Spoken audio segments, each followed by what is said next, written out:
Alright, so we're Team 5, and we're doing the frame prototype for design number 1. This is our basic overview of our exploded CAD model.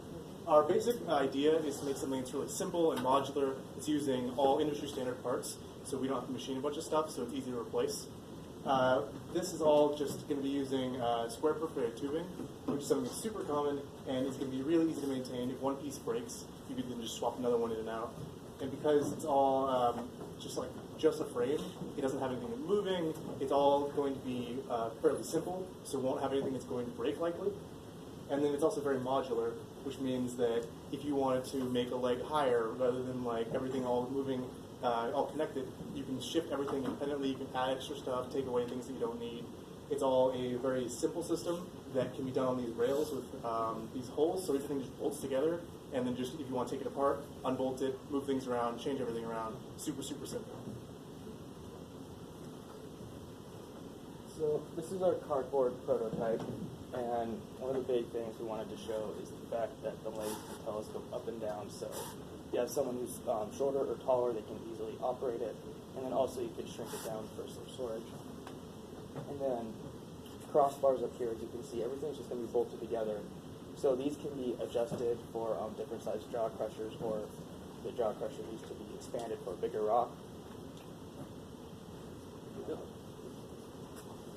Alright, so we have 3 main unknowns: stability, connections to other subsystems, and ease of use. Stability, we just use square tubing. Perfect, it holds it all together. We made a rectangular structure, so it's nice and stable. It doesn't move around, wiggle a lot when you're trying to crush the rocks. Connection to other subsystems. It's tabletop design. It has those adjustable beams in the middle so that we can connect it to the other subsystems easily. And the whole thing is you can adjust it up and down so that, say, we're attaching a bike to it instead of hand-powered, we can lower it so that the bike attaches easier. Or we can raise it up so you don't have to bend over and crank it. And ease of use, the adjustable height. That's the main thing. Okay, so the lesson that we learned that in the quarry that most of the land would be not flat, so we decided to add the adjustable height.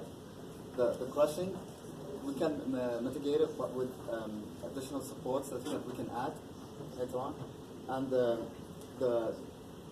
design of the prototype, the approach, helped us to find alternative designs that we can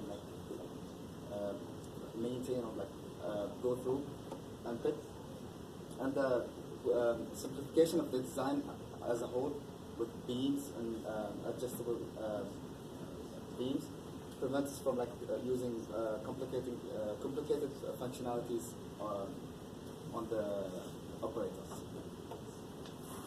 There's a couple more things that we can test. We tested mostly the structure and the adjustability of it, but we also need to test additional support for when the crusher is actually there and you're ready to crush. If we were going to have wheels on it, then it would move, so we'd have to have adjustable supports that would go down into the ground and actually hold this thing stable. Wheels for transportation, that's necessary. We're going to have to do that in the next prototype. Also handles for either moving it or for moving the tabletop up and down, since the crusher could be heavy, so they need a couple people, and the handles would be really useful for that. The final thing we need to do is security, which could either be put on the wheel system or maybe the supports. If the supports were they locked out, then the people wouldn't be able to roll it away. Those are just 2 options for security. All right, any questions? So maybe just one. Using square tubing would be pretty easy to manufacture, but then the rigidity of your system will be relying on your fasteners. So at some point we need to figure out how much impact the system need to withstand, not just the frame and also the whole crushing system. We need to have some number of how much force we need to. And as we adjust the gauge strength, it'll make it so it's stronger, and then we're going to have to do more simulation on it when it's all together. Okay, and also maybe the balance, something depends on the height and the weight distribution. Right. Matt, have you guys considered the fact that shear stress of the bolts and the bolts shearing when you're trying to adjust the legs could be a big issue? That's what we use. Where's the shearing of bolts and connection pieces? But adjusting the leg shouldn't be too big a thing. It would be more so the connection between the other subsystems and this. Those shears are going to be much greater than just holding it there and sitting there like a table. Now, when you're adjusting it, is everything going to be contained internally? So it's going to be really heavy to lift it on its legs, or is it going to be all sitting underneath? It could be, or it could be removed. So it's basically whatever situation you organize first. So you could bolt it in and then put legs on, or put legs on, and then put the internal systems.